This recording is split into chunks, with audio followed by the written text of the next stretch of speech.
Namo tassa bhagavato arahato sama sambuddhassa. Namo tassa bhagavato arahato sama sambuddhassa. Namo tassa bhagavato arahato sama sambuddhassa. Pemirsa TVRI, khususnya umat Buddha dimanapun Anda berada, kita berjumpa lagi dalam acara Hikmah Buddhis kali ini.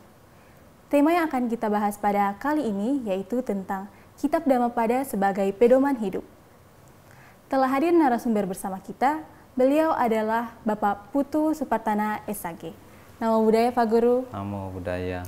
Nah Pak Guru, sesuai dengan tema yang akan kita bahas pada hari ini yaitu tentang Kitab Dhammapada sebagai pedoman hidup, mungkin masih ada yang belum mengetahui tentang Kitab Dhammapada ini Pak Guru. Jadi apa sih Kitab Dhammapada itu Pak? Iya. Kitab Dhammapada adalah salah satu dari kitab suci Tipitaka. Dia merupakan bagian dari kitab Khuddaka Nikaya. Nah, Khuddaka Nikaya ini dibagi menjadi beberapa kitab. Nah, salah satunya adalah kitab Dhammapada. Kitab Dhammapada ini berisi 26 waga. Waga itu berarti bab, 26 bab yang terdiri dari 423 syair. Nah, setiap syair yang ada di kitab Dhammapada ini adalah merupakan kumpulan syair-syair yang diucapkan oleh Sang Buddha langsung. Nah, setiap syair ini itu ada kata-katanya, artinya ada ceritanya, ada penjelasannya. Jadi kitab Dhammapada ini muncul itu merupakan kumpulan dari khotbah-khotbah Sang Buddha yang ditujukan kepada siswa-siswanya, baik itu yang sebagai biku maupun yang sebagai perumah tangga. Kemudian pada saat Sang Buddha membabarkan khotbah ini, selalu di akhirnya itu ditutup dengan sebuah syair. Nah, syair-syair ini kemudian dikumpulkan, itu jumlahnya mencapai 423 syair. Nah, nanti kalau seorang umat Buddha membaca kitab Dhammapada itu dia ada yang cuma Dhammapadanya atau syairnya, ada buku yang kata-katanya. Biasanya di situ ditulis Dhammapada kata-kata. Jadi ada penjelasan, jadi di kata-kata itu ada penjelasan yang menjelaskan tentang syair yang diucapkan oleh Sang Buddha itu, sehingga umat Buddha kalau membaca dia tahu apa sebab atau alasan syair ini muncul. Nanti dibaca di penjelasan atau di kata-katanya itu. Nah Pak Guru, tadi kan Pak Guru mengatakan tentang kitab suci agama Buddha. Iya. Sebenarnya berapa sih jumlah kitab suci agama Buddha ini Pak? Kalau kitab suci agama Buddha ini terdiri dari 84.000 kelompok atau 84.000 Dhammakanda namanya, atau kelompok Dhamma begitu. Nah, dari 84.000 ini itu dibagi menjadi 3 kelompok besar. Yang pertama adalah Vinaya Pitaka. Vinaya Pitaka itu adalah dia berisi tentang peraturan yang ditujukan kepada para biku dan bikuni serta samanera dan samaneri. Nah, ini peraturan-peraturan yang khusus untuk mereka. Kemudian ada juga peraturan bagaimana cara seorang biku mentasbih samanera, atau seorang biku mentasbih menjadi biku, atau seorang biku mentasbih bikuni, atau bikuni mentasbih bikuni. Jadi di dalam Vinaya Pitaka itu berisi tentang peraturan-peraturan kehidupan para biku. Kalau biku itu ada kurang lebih 227 peraturan. di luar tentang cara pentasbisan. Kemudian kalau bikuni itu ada 311. Kalau samanera ada 10 sila atau dasar sila ditambah dengan 75 sekya dhamma. Demikian juga dengan samaneri. Jadi ini adalah kitab yang menjurus kepada peraturan-peraturan untuk para biku dan bikuni. Kemudian yang kedua yaitu Sutta Pitaka. Sutta Pitaka itu adalah kumpulan dari khotbah Sang Buddha dan siswa-siswanya atau para muridnya. Nah, ini Sutta Pitaka ini juga dibagi menjadi 5 kitab lagi. Nah, di situ ada antara khotbah Sang Buddha dengan siswa-siswanya, baik yang perumah tangga maupun yang sebagai biku, atau juga khotbah Sang Buddha kepada para dewa. Nah, itu ada. Jadi dibagi menjadi 5, ada Digha Nikaya, Majjhima Nikaya, Samyutta Nikaya, Anguttara Nikaya, dan Khuddaka Nikaya. Nah, yang Dhammapada ini yang di kelima ini, yang di Khuddaka Nikaya ini. Khuddaka Nikaya ini ada, kalau tidak salah itu ada kurang lebih 15 kitab. Ada Khuddakapata, ada Dhammapada, ada Itiwuttaka, ada Udana, ada Terigata, Teragata, Petawatu, Peti, kemudian ada kitab Sutta Nipata. Nah, di situ ada lagi Jataka. Jadi semua di situ dikumpul di dalam Khuddaka Nikaya. Nah, kemudian yang ketiga adalah kitab Abhidhamma Pitaka. Ini dibagi menjadi 7 kitab. Nah, ini kitab yang dalam ajaran Buddhis yang paling tinggi dan halus. Nah, ini biasanya kalau di dunia pendidikan biasa disebut dengan ilmu psikologi. Nah, ini jadi di sini membahas tentang cara berpikir, proses berpikir seseorang, kemudian proses batin seseorang. Makanya ada cita, cetasika, dan rupa. Nah, di sini dibahas tentang khusus itu untuk membahas badan jasmani, kemudian bentuk-bentuk batin, dan proses berpikir seseorang. Kalau orang pintar Abhidhamma ini, itu boleh dikatakan biasanya orangnya IQ-nya tinggi, bijaksana gitu. Tapi pelajaran ini sangat sulit. Dia tidak bisa dipelajari hanya secara teoritis, tapi harus melalui banyak meditasi untuk menganalisis lagi gitu. Nah, itu kitab suci agama Buddha atau Tipitaka. Jadi ada 84.000 Dhammakanda. Banyak sekali. Banyak sekali ya Pak Guru. Nah, selanjutnya Pak Guru, sampai kenapa kitab ini menjadi pedoman hidup umat Buddha, Pak? Iya, kitab Dhammapada ini sebenarnya semua kitab itu menjadi pedoman hidup.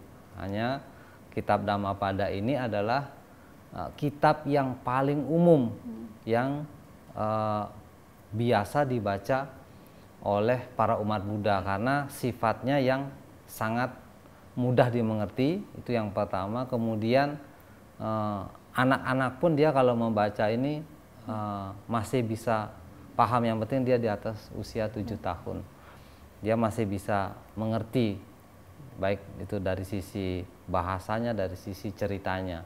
Jadi ini adalah kitab yang paling sederhana, paling gampang lah untuk dipahami.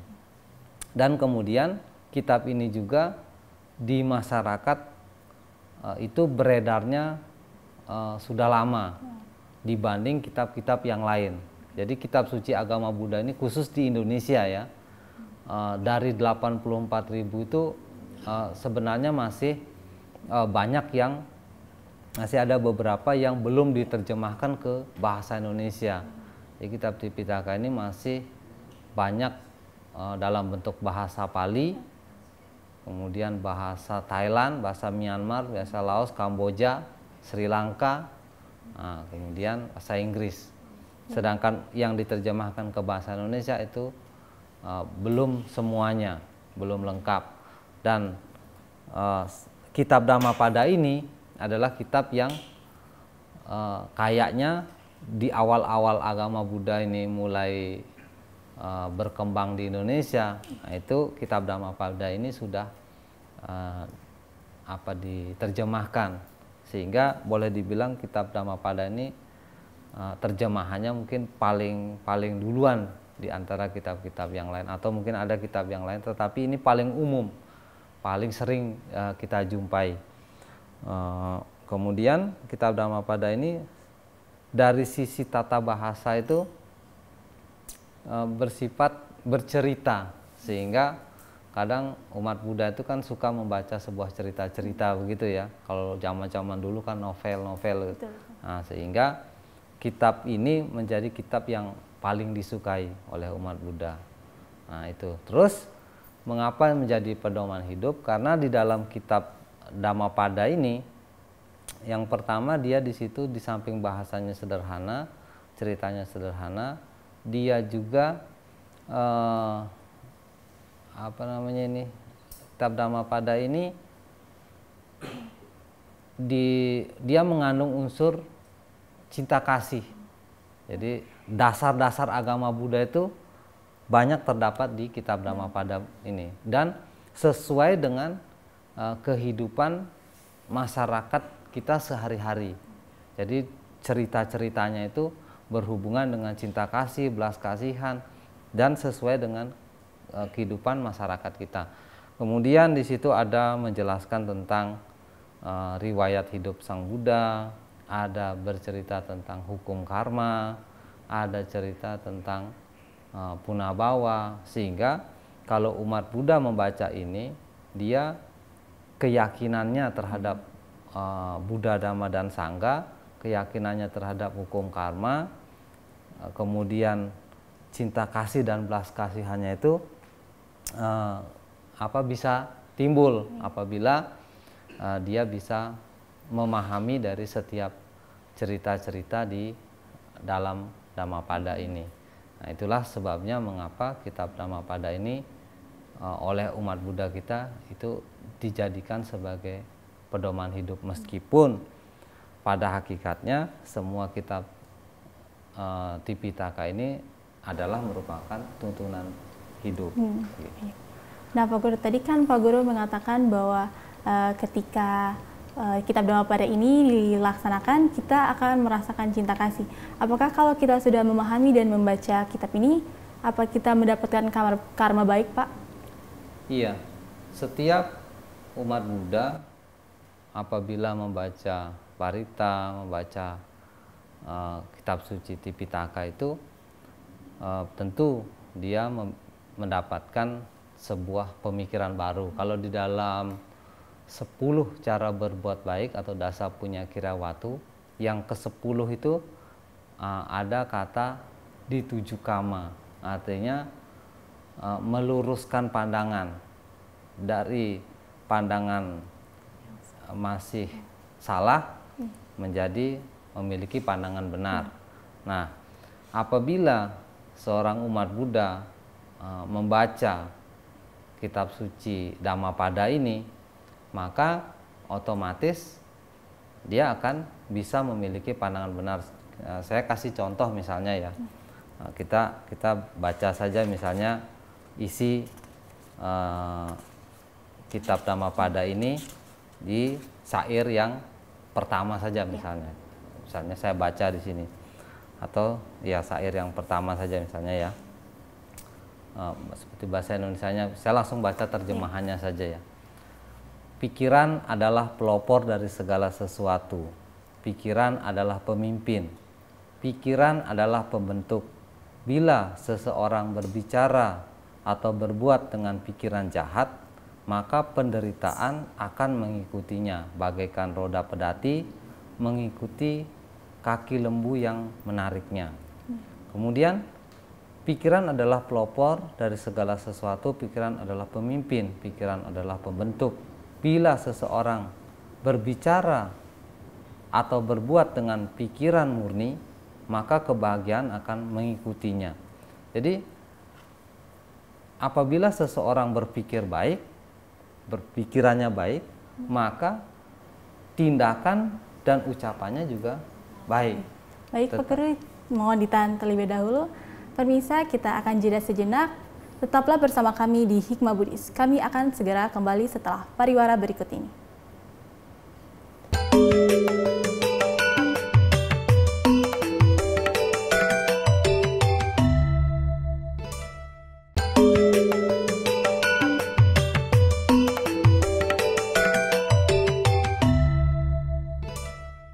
Pemirsa, kita kembali lagi di Hikmah Buddhis, masih dengan tema yang sama, yaitu tentang Kitab Dhammapada sebagai pedoman hidup, dengan narasumber kita yaitu Bapak Putu Supartana.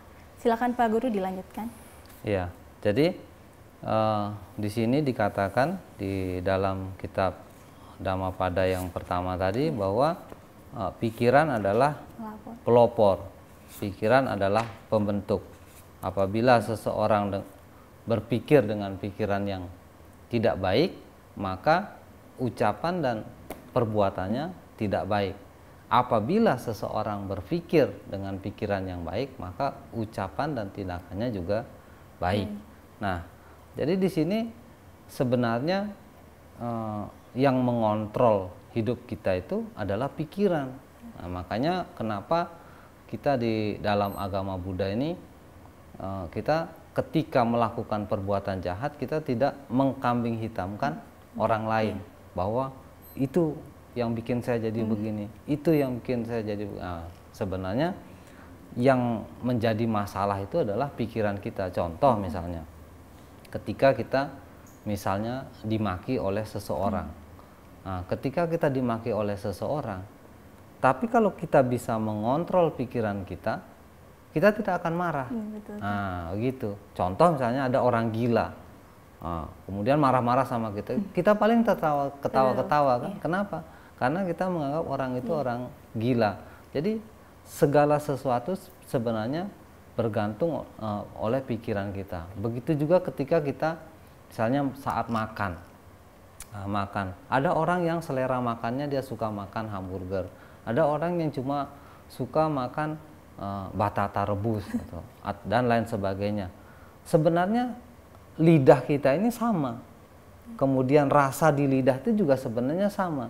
Tetapi ketika pikiran ini memproses, dia akan mengatakan ini yang enak, ini yang enak. Sebenarnya sama. Makanya mengapa kadang orang itu memiliki selera makanan yang berbeda-beda. Nah, itu karena pola pikir dia yang berbeda. Dan kemarin ketika saya dulu masih kuliah, bahwa kita di Indonesia ini dikatakan setiap 10 orang, jadi kalau diambil sensus begitu, setiap 10 orang, 1 orang itu orang Indonesia itu sakit mental.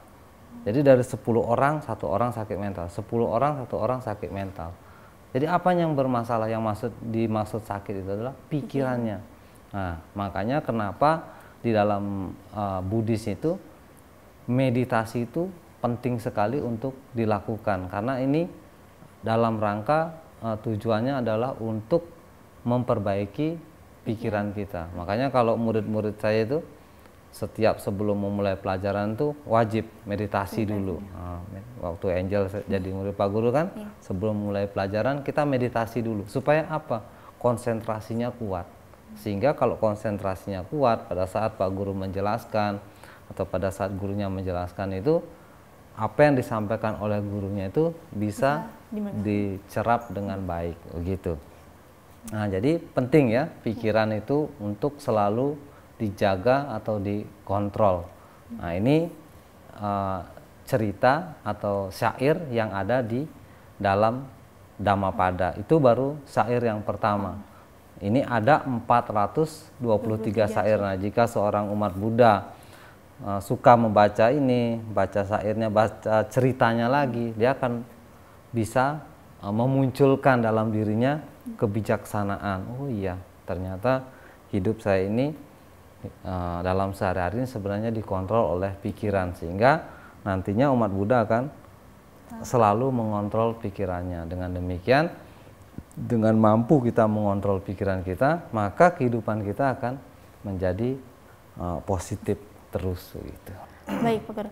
Kalau cara membacanya itu ada tersendiri Pak Guru atau sama bahasa datarnya gitu? Oh, kalau cara baca kitab Dhammapada itu sebenarnya bebas ya. Boleh baca biasa saja, tapi kalau di dunia akademik atau di lomba-lomba biasanya ada cara-cara tertentu untuk membaca kitab Dhammapada, karena ini berhubungan dengan syair-syair. Tapi kalau mau baca biasa saja bisa. Saya kasih contoh di sini 1 atau 2 syair ya, misalnya cara baca kitab Dhammapada. Ini kira-kira seperti begini cara bacanya. Mano pubang gama dhamma mano seta mano maya manasa je padutena basati wa karoti wa tato nang duka manweti cakang wawahato padang. Nah, kira-kira cara bacanya seperti itu. Jadi kalau ada huruf O itu dibaca panjang. Kalau ada N, ada titik di atasnya itu baca eng. Jadi suaranya di sini. Kalau A, ada huruf A, ada garis di atasnya itu juga dibaca panjang. Kemudian E juga dibaca panjang. Tapi kalau ada huruf E atau A atau O, kemudian di depannya itu ada huruf double, nah itu tidak boleh dibaca panjang, baca biasa saja. Jadi itu cara-cara baca. Biasanya kalau ada lomba-lomba baca Dhammapada begitu, nah, itu cara bacanya tadi seperti itu. Tapi kalau mau baca mano pubang gama dhamma mano seta mano maya, itu juga boleh, terserah. Nah, itu bahasa Palinya kenapa tetap dicantumkan? Tujuannya adalah untuk satu, melestarikan. Jadi melestarikan ajaran Sang Buddha ini. Karena bahasa Pali ini sekarang sudah tidak ada negara yang menggunakan. Ini adalah bahasa kuno yang digunakan 2600 tahun yang lalu di India. Sekarang bahasa ini sudah tidak ada negara yang menggunakan lagi, sehingga ini dalam rangka untuk satu, menjaga kelestarian bahasa ini. Yang kedua, untuk menunjukkan bahwa keaslian dari kitab ini, karena kita tahu sekarang juga kitab-kitab orang itu gampang sekali menerjemahkan atau membuat, kemudian mengklaim ini adalah kitab suci agama Buddha. Sebenarnya kadang ternyata itu bukan bagian dari kitab suci agama Buddha. Nah, ini dalam rangka untuk mencegah hal-hal yang seperti itu, sehingga kenapa bahasa ini masih selalu dicantumkan di buku-buku Tipitaka, khususnya tentang Dhammapada ini gitu. Baik Pak Guru, tadi kan Pak Guru membacakan kitab Dhammapada ini. Nah, bagaimana sikap yang benar untuk Angel lakukan? Apakah Angel harus beranjali atau Angel akan diam-diam saja Pak Guru? Ketika membaca ini, seseorang boleh bersikap hormat. Intinya di sini bersikap hormat sih.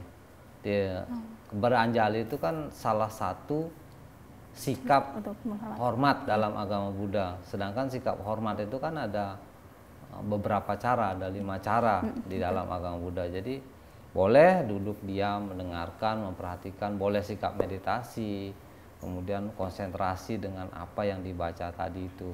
Intinya sih yang terpenting ketika kita membaca kitab suci itu kita mengerti apa yang kita baca itu. Jadi seperti tadi kan bahasa Pali yang kita baca, bahasa Indonesianya juga harus dibaca, karena kalau kita tidak baca bahasa Indonesianya ya kita jadi tidak mengerti apa yang kita baca tadi itu kan. Jadi seperti itu. Baik. Nah Pak Guru, tadi kan Pak Guru agak menyinggung tentang 5 penghormatan dalam agama Buddha. Apa saja sih 5 penghormatan itu Pak Guru? 5 penghormatan dalam agama Buddha itu yang pertama adalah namaskara. Namaskara ini sudah banyak ditinggalkan ya. Namaskara itu artinya bersujud. Cara menghormat seperti ini sekarang sudah mulai luntur, sudah hampir tidak ada ya. Tapi kalau di Buddhis kita tetap melakukan setiap puja bakti itu bersujud dengan 5 titik menyentuh lantai. 5 titik itu telapak tangan, kemudian siku, dahi kepala, kemudian lutut sama 5 jari ini. Itu namaskara. Kemudian yang kedua anjali. Nah, anjali itu yang merangkapkan kedua telapak tangan di depan dada. Anjali. Yang ketiga utana. Utana itu berdiri. Misalnya guru mau masuk ke kelas, biasanya si murid biasa bilang berdiri, kemudian gurunya masuk. Atau dalam suatu acara ada wali kota atau gubernur atau apalah acara apa di situ, kemudian orang penting mau masuk, hadirin dimohon berdiri gitu kan. Nah itu untuk menunjukkan rasa hormat. Kemudian pradaksina.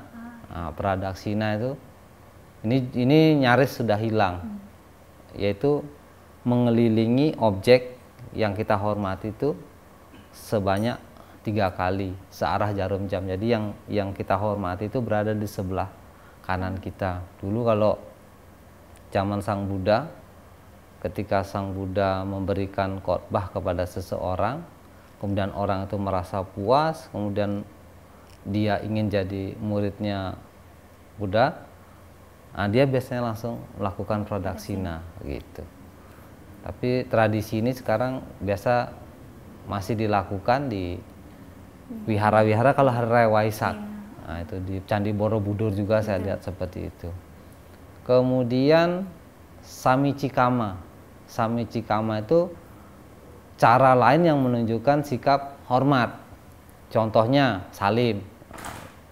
Saudara-saudara kita di Muslim itu salim kan, anak-anak sekolah salim. Nah, gitu. Cium tangan gurunya atau orang tuanya atau orang yang lebih tua. Kemudian cara lain lagi yang menunjukkan sikap hormat itu ya terserah sesuai dengan daerah-daerah masing-masing. Yang jelas di Indonesia yang menunjukkan cara lain sikap hormat ya salaman. Nah, seperti jadi kalau ketemu teman salaman, gimana kabar gitu kan, itu menunjukkan sikap hormat. Jadi itu. Baik Pak Guru. Selanjutnya Pak Guru, apa sih yang melatar belakangi syair atau kisah pada Dhammapada ini dibabarkan oleh Sang Buddha?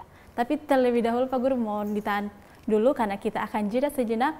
Dan pemirsa tetaplah bersama kami di Hikmah Buddhis. Kami akan kembali setelah pariwara berikut ini. Tetaplah bersama kami.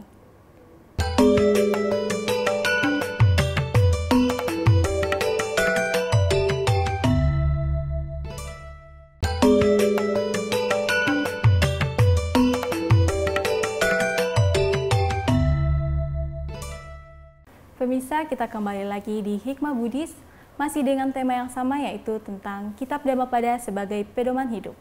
Baik Pak Guru, silakan dilanjutkan tentang apa sih yang melatar belakangi cerita atau syair yang dibabarkan oleh Sang Buddha. Iya.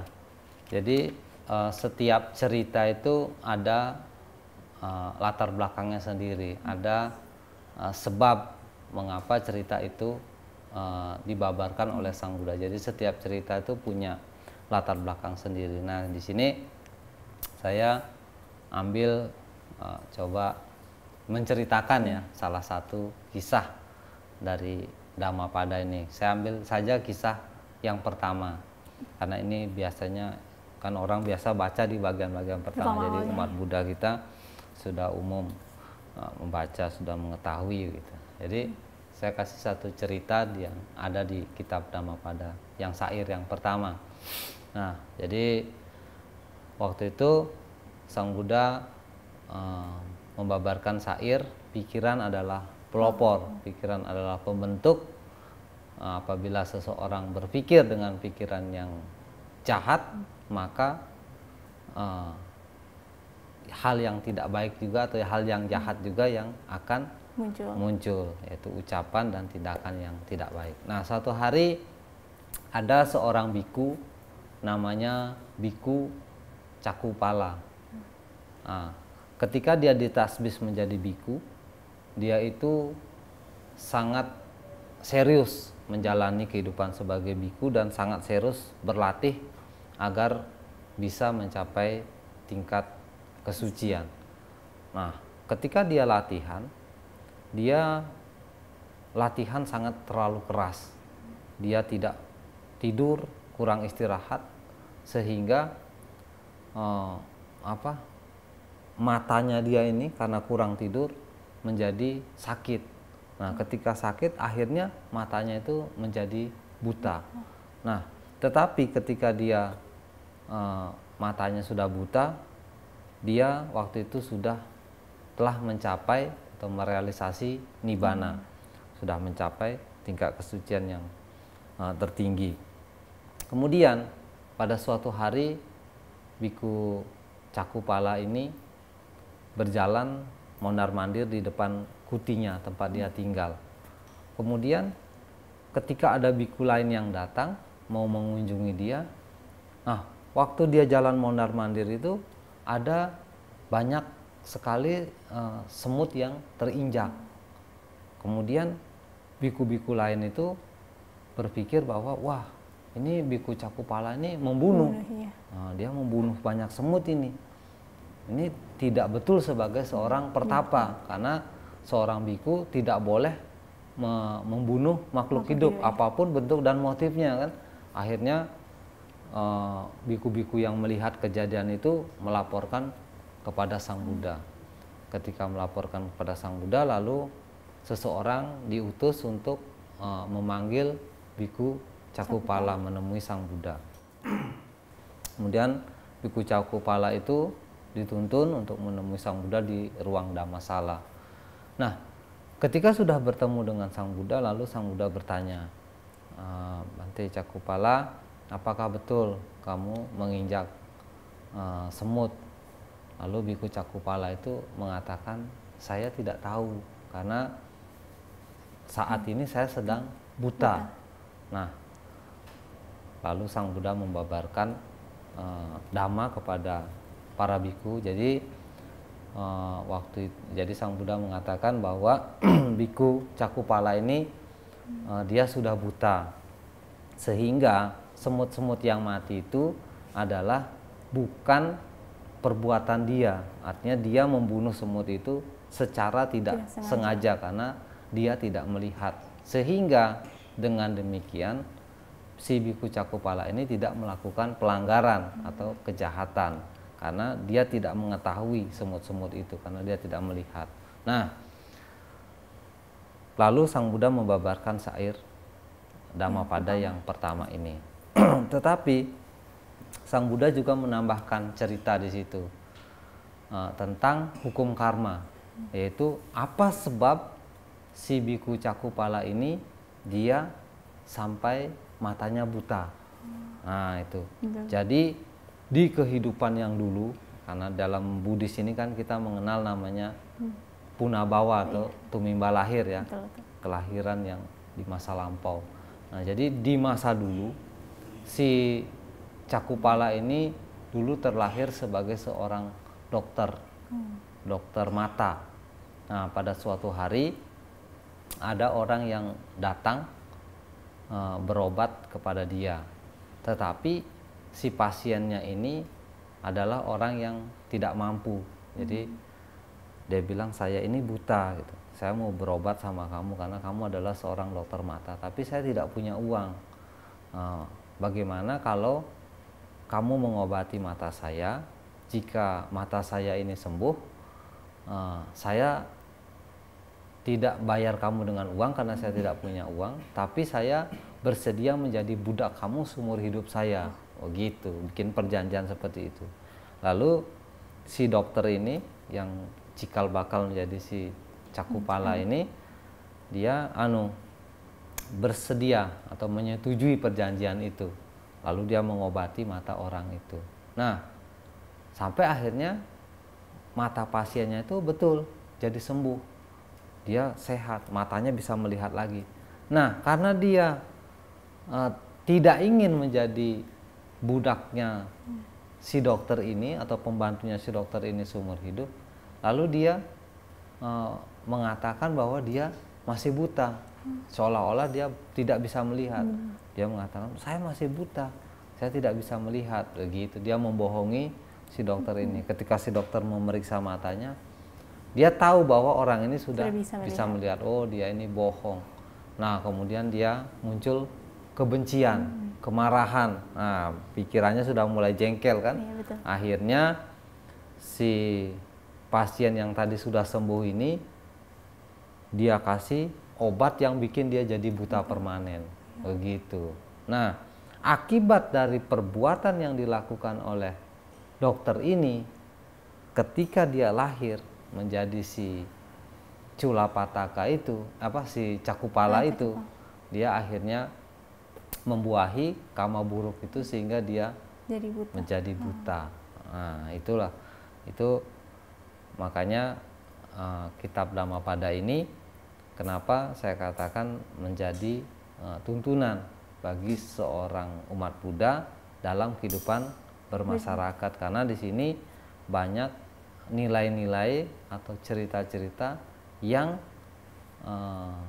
bisa membawa kita kepada kebijaksanaan, sehingga kita tahu bahwa seperti ini hukum karma, sehingga kita hati-hati dalam kehidupan kita bermasyarakat. Jangan sampai kita di kehidupan sehari-hari melakukan tindakan yang salah, yang mengakibatkan apabila karma buruk ini berbuah, maka di kehidupan yang akan datang kita akan membuahi karma buruk kita itu. Makanya tadi di situ dikatakan hati-hati dengan pikiran kita, karena pikiran yang tidak baik menimbulkan ucapan dan perbuatan yang tidak baik. Jadi makanya kalau ketika kita marah itu jangan sampai ucapan kita ini mengucapkan kata yang salah. Nah, ini ada di Dhammapada juga. Ini cerita juga yang berhubungan dengan bagaimana seseorang yang marah kemudian dia mengucapkan ucapan yang tidak baik sehingga dia menjadi orang yang tidak baik. Contohnya adalah Ambapali. Ambapali.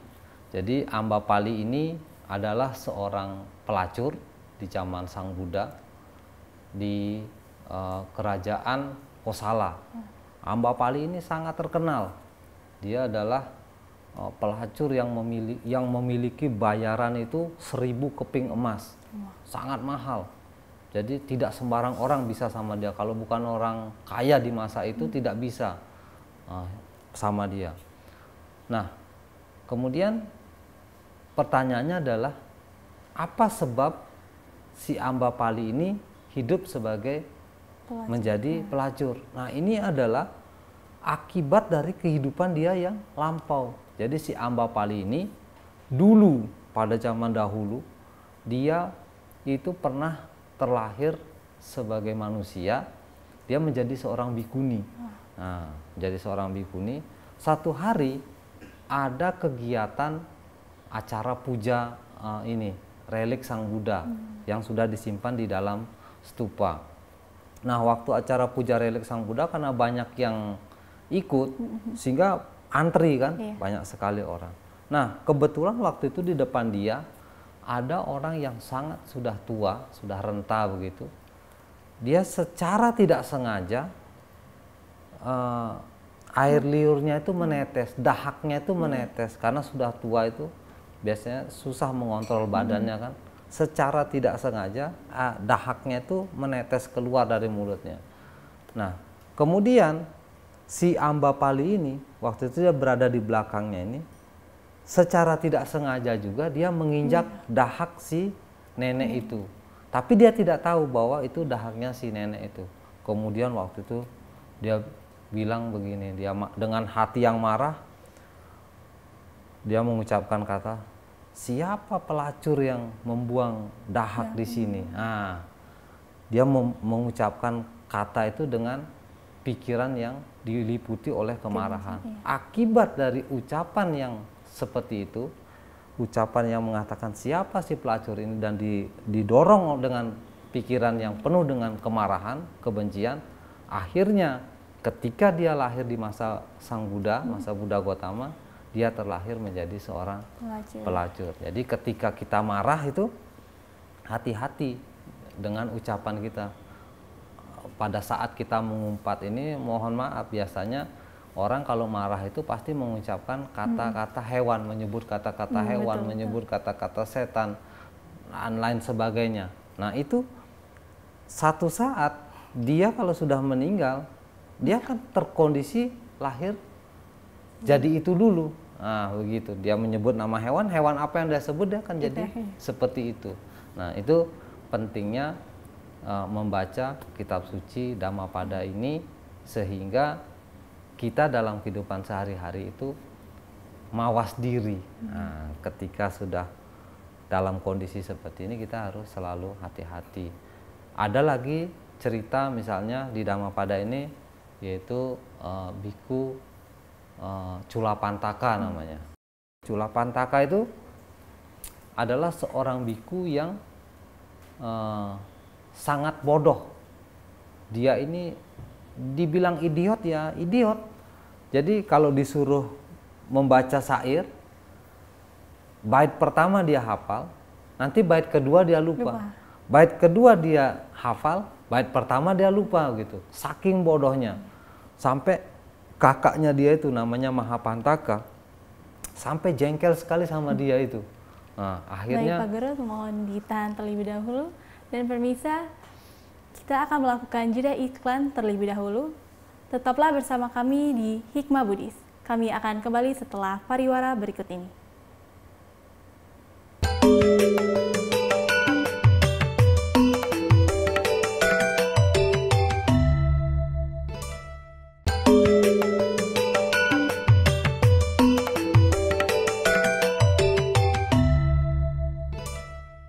Pemirsa, kita kembali lagi di Hikmah Buddhis dengan tema yaitu Kitab Dhammapada sebagai pedoman hidup.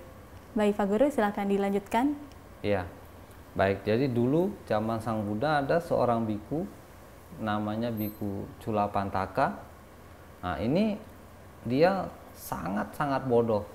Jadi bahkan IQ-nya itu bawah rata-rata. Ya seperti istilahnya kalau bahasa sekarang idiot tuh. Tidak tahu, tidak bisa apa-apa, kebijaksanaannya itu sangat rendah. Sampai kakaknya Mahapantaka tuh jengkel sekali sama dia. Suatu hari kakak dia itu ada yang undang Pindapata, ada yang undang makan. Karena dia mengetahui adiknya seperti itu, dia sampai tidak mau membawa serta adiknya ke rumah umat yang mengundang itu karena saking malunya ya, karena adiknya itu bodoh sekali. Nah, akhirnya adiknya itu tidak dibawa. Dia pergi dengan teman-temannya yang lain bersama dengan Sang Buddha. Nah, kemudian ketika itu Sang Buddha melihat, dia ini punya adik, namanya Culapantaka, kenapa dia tidak bawa? Lalu Sang Buddha dengan penuh cinta kasih meditasi melihat Di mana dia? Oh, ada di wihara. Dia tidak diajak sama kakaknya. Kemudian dia mengutus satu orang, tolong panggil Biku Culapantaka kemari. Nah, waktu dipanggil, ternyata Sang Buddha mengetahui bahwa adiknya ini bodoh sekali. Nah, Sang Buddha adalah seorang guru yang sangat luar biasa. Dia mengetahui karakter-karakter seseorang, sehingga waktu itu dia menemui Biku Culapantaka itu, kemudian memberikan sehelai kain berwarna putih, karena Sang Buddha tahu dia ini adalah orang yang sangat bodoh. Kemudian dia memberikan kain putih begitu, kemudian disuruh menggosok-gosokkan kain itu di sebuah kayu menghadap ke timur sambil melihat matahari gitu. Jadi gosok-gosok, apa, dia kan kena matahari gitu kan, jadi keluar keringat kan. Panas, ya. Nah, ketika keluar keringatnya itu oleh Bante Culapantaka itu dipakai menggosok keringat kainnya itu, dan sudah gitu dia gosok-gosokkan. Nah, ketika dia melakukan itu, kain yang tadi bersih putih ini lama-lama kan menjadi kotor kan? Jadi kotor. Dari situ kemudian dia berpikir, ternyata kehidupan ini penuh dengan kekotoran, kotoran batin.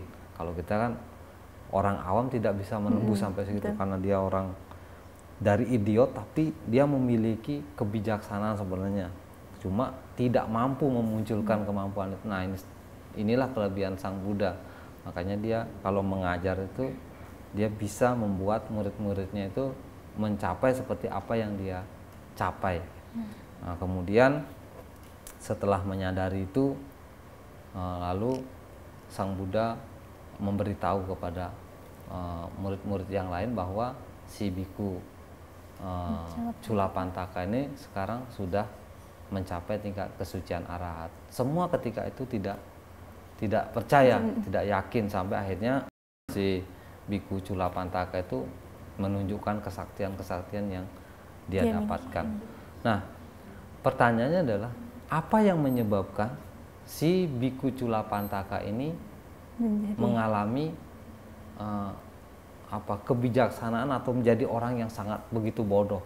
Ternyata oleh Sang Buddha diceritakan di kehidupan yang dulu, si Biku Culapantaka ini dia pernah menjadi seorang guru, kemudian ada muridnya yang idiot. Nah, sama begitu ketika disuruh membaca syair yang pertama dia ingat, syair yang kedua dia lupa. Nah, karena seperti itu dia lalu menertawai muridnya itu, menertawai, ya seolah-olah menghina begitu kan. Nah, akibat dari perbuatan ini sehingga di kehidupan saat ini, di kehidupan pada masa Buddha Gautama ini, dia lahir menjadi orang yang idiot, orang yang bodoh seperti itu. Makanya kita dalam kehidupan sehari-hari kalau menjumpai mungkin teman atau orang yang memiliki keterbelakangan mental begitu, nah, jangan coba-coba menghina atau merendahkan, atau melihat orang lain atau menghina atau merendahkan orang lain. Nah, ini bahaya ya. Betul. Nanti kama ini, perbuatan ini, ucapan ini kalau sudah berbuah, kita yang akan mengalami seperti itu. Nah, inilah pentingnya kita membaca cerita-cerita kitab Dhammapada dalam kehidupan sehari-hari, karena di situ banyak ajaran-ajaran Sang Buddha yang apabila kita baca membuat kita jadi lebih bijaksana, kemudian waspada dalam kehidupan kita sehari-hari. Jadi kita bisa menjaga pikiran kita, ucapan kita, dan perbuatan kita, bagaimana kita hidup bersosial dengan orang lain. Itu penting. Jadi itulah sebabnya mengapa Dhammapada ini menjadi kitab pedoman hidup bagi umat Buddha. Baik Pak Guru dan juga pemirsa, kita sudah tiba di segmen terakhir. Untuk itu kita akan memintakan suatu kesimpulan dari pembahasan kita kali ini tentang Kitab Dhammapada sebagai pedoman hidup. Silakan Pak Guru. Ya, jadi dari cerita-cerita di Dhammapada, dari syair-syair yang ada di Dhammapada ini, bahwa kitab Dhammapada ini adalah kitab yang penting bagi para umat Buddha untuk senantiasa dibaca, karena dengan membaca kitab Dhammapada kita akan menjadi umat Buddha yang memiliki ucapan dan pikiran yang baik. Saya akan mengutip salah satu syair di dalam kitab Dhammapada ini, yaitu Dhammapada yang ke-183. Sabapa pasa akaranang kusalasa upasampada sacita paryodapanang etang Buddha usasanang. Artinya, tidak berbuat jahat, tambahlah kebajikan, sucikan hati dan pikiran. Inilah ajaran para Buddha. Jadi seseorang yang atau umat Buddha yang mengaku dirinya beragama Buddha, dia harus berpedoman pada syair atau Dhammapada yang ke-183 ini, di mana ajaran Sang Buddha itu menekankan pada 3 hal, yaitu tidak berbuat jahat. Tidak berbuat jahat ini artinya seorang umat Buddha menjalankan moralitas yang kita jadikan tuntunan hidup kita, yaitu seperti Pancasila Buddhis. Tidak membunuh, tidak mencuri, tidak berzina, tidak berbohong, dan tidak mabuk-mabukan. Kemudian tambahlah kebajikan. Tambahlah kebajikan ini artinya kita tidak hanya bermoral, tapi juga memiliki hati nurani, yaitu melakukan perbuatan baik kepada orang lain, yaitu contohnya membantu orang lain. Kalau ada orang lain yang susah, kita bantu, kita memberi, berdana kepada mereka. Kalau ada orang yang membutuhkan pertolongan kita, kita tolong. Nah, itulah yang disebut dengan menambah kebajikan. Kemudian yang ketiga adalah sucikan hati dan pikiran. Untuk